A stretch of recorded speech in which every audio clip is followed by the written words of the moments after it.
Saviez-vous qu'une fois, Mike Tyson s'est retrouvé face à un psychopathe sur le ring et l'a conduit à la folie pure? Le 20 octobre 2000, le Michigan a servi de cadre à l'un des combats les plus scandaleux de l'histoire de la boxe. Deux véritables psychopathes se sont retrouvés sur le ring. D'un côté, il y avait la légende vivante, l'emblématique Iron Mike. De l'autre, un combattant fou nommé Andrew Golota. L'événement promettait des feux d'artifice dans le monde du sport, mais il a finalement apporté un scandale dont on parle encore aujourd'hui. Bienvenue, aujourd'hui nous allons revivre la nuit fatidique où Mike Tyson a rendu Andrew Golota fou sur le ring. Installez-vous confortablement, car je vais vous ramener plus de 20 ans en arrière pour assister à l'un des moments les plus incroyables de l'histoire du sport. Notre voyage commence ici. Avant le combat catastrophique, Mike ne vivait pas nécessairement le meilleur moment de sa carrière. Depuis qu'il était un jeune prodige qui s'était patiemment frayé un chemin jusqu'au titre de champion, il était devenu un autre boxeur consumé par la vie elle-même. Drogue, prison, bagarre de rue, entre autres événements, ont donné à Tyson la réputation d'être un athlète instable. Mais cela ne le rendait pas moins populaire en tant que boxeur.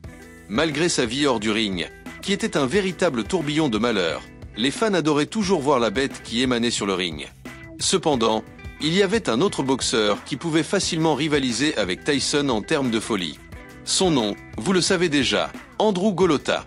Golota était un boxeur qui, malgré toutes les qualités d'un futur champion, était faible dans un petit aspect, la santé mentale. Si petit mais vital, ce facteur le rendait parfois fou sur le ring. Mais, tout comme pour Iron Mike, son comportement fou rendait Golota beaucoup plus populaire aux yeux des fans. C'est pourquoi, lorsque son combat contre Mike Tyson a été annoncé, les fans étaient incroyablement excités. Pour eux, ce serait un combat rempli de surprises, et ils n'avaient pas tort. Un mois avant le combat, la conférence de presse a eu lieu. Les deux combattants étaient censés être présents en même temps, mais Tyson est arrivé vraiment en retard. La conférence a commencé en se concentrant sur Golota, qui disait être dans la meilleure forme physique de sa vie. Juste au moment où il a commencé à parler, le premier champion du monde incontesté est apparu, 3 heures après l'heure prévue. Il était plus que clair qu'il était prêt à enfin affronter Golota le 20 octobre 2000. Le combat entre les deux psychopathes a commencé. Au premier round, le crochet gauche de Tyson a brisé la glace. Ce n'était pas la première fois qu'il affrontait un géant sur le ring, il avait donc déjà un objectif prédéfini. Avec des coups au corps, Mike allait briser l'armure de Golota, coup après coup, jusqu'à le rendre faible et sans défense. Étonnamment, le psychopathe polonais a montré du respect pour Iron Mike. En reculant, il a laissé Tyson avancer jusqu'à se mettre dans des situations à haut risque, avec les cordes derrière lui. Ses contre-attaques ne semblaient pas avoir assez de force pour secouer le monde de Mike. C'est pourquoi, dans la dernière minute, Tyson a commencé à tenter le destin et a changé son objectif vers la tête. Avec moins de 15 secondes avant la fin du round, un puissant crochet du droit a explosé sur le sourcil de Golota, faisant tomber le géant polonais sans avertissement. Вот вам подтверждение. Казалось бы, ну чтобы Голоте держаться на полшага дальше от противника. Он ведь это умеет.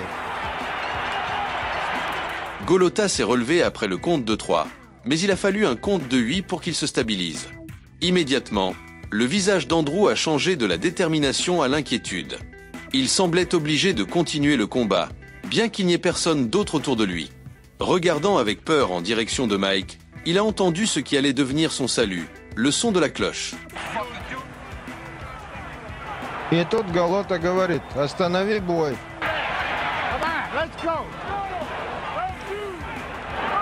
Au deuxième round, saignant de la coupure sur son sourcil, Golota est sorti pour défendre son honneur. Mais attaquer Tyson n'a fait que provoquer une bête qu'il n'était pas prêt à dompter. Lorsque Mike a rendu l'appareil avec une combinaison de coups, le géant polonais n'avait d'autre choix que de tenter de couvrir son corps pour éviter le plus de dégâts possible. À un moment donné, Golota a essayé de calmer l'offensive agressive de Mike, mais c'était inutile. Mike est retourné à ce qu'il savait faire de mieux, attaquer le corps. Cela a provoqué un changement auquel Golota n'a pas bien réagi. Seulement 1 minute s'était écoulée depuis le début de l'épisode lorsque Tyson a de nouveau visé la tête de Golota. Bien qu'il soit en pleine forme physique, Golota ne pouvait pas arrêter les coups. Chaque 2 coups étaient lancés au corps d'Iron Mike. Mais combien de temps encore le géant polonais pourrait-il échapper à son destin? Le programme a suivi son cours avec des ralentis des meilleurs moments du round précédent. Soudain, lorsque Golota et Tyson étaient censés revenir de leur coin vers le centre du ring, l'image capturée par les caméras était incroyable. L'équipe de Golota essayait de forcer le géant polonais à mettre son protège-dents. C'était un signe clair que celui qui avait dit avoir tout pour vaincre le grand Iron Mike refusait de sortir pour un autre round contre lui. En marchant sur le ring, tête basse, Golota a même poussé l'arbitre lorsqu'il s'est approché pour lui demander de reprendre le combat. Il avait vraiment eu peur après seulement 2 rounds contre la légende. Bien que Golota représentât la folie, on ne l'avait jamais vu perdre la tête ainsi. Le temps continuait à tourner et la cloche exigeait que les combattants poursuivent le combat. Depuis le coin de Golota, le combat semblait incroyable. C'était comme un enfant gâté qui ne voulait pas prendre son médicament. Probablement, beaucoup de gens dans le lieu étaient confus, mais pas lui. Golota savait très bien. Il n'y avait pas de force dans ce monde qui pourrait l'obliger à combattre un autre round contre Iron Mike. Il en avait assez, et il ne restait plus qu'à donner la victoire à Mike Tyson. Pendant que son coin célébrait, le visage de Mike était un vrai poème. Il était contrarié. Mais encore plus contrarié était le public lorsque Golota a été autorisé à quitter le ring comme un vrai lâche. Son tourment venait juste de commencer.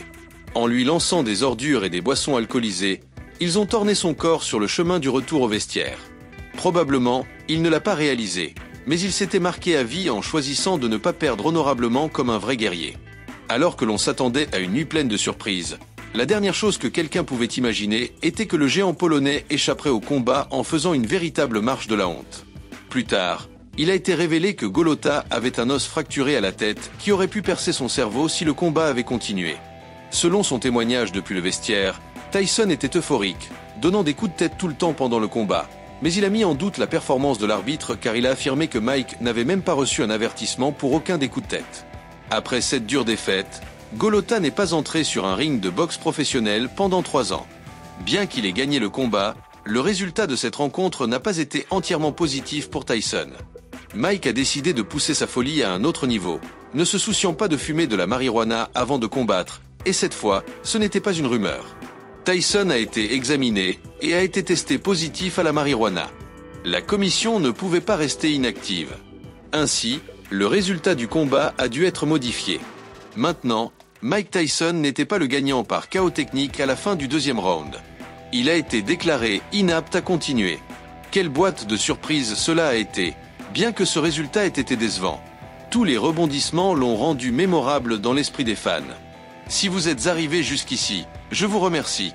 Maintenant que vous avez le contexte complet de la nuit où 2 psychopathes se sont affrontés sur le ring, qu'en pensez-vous ?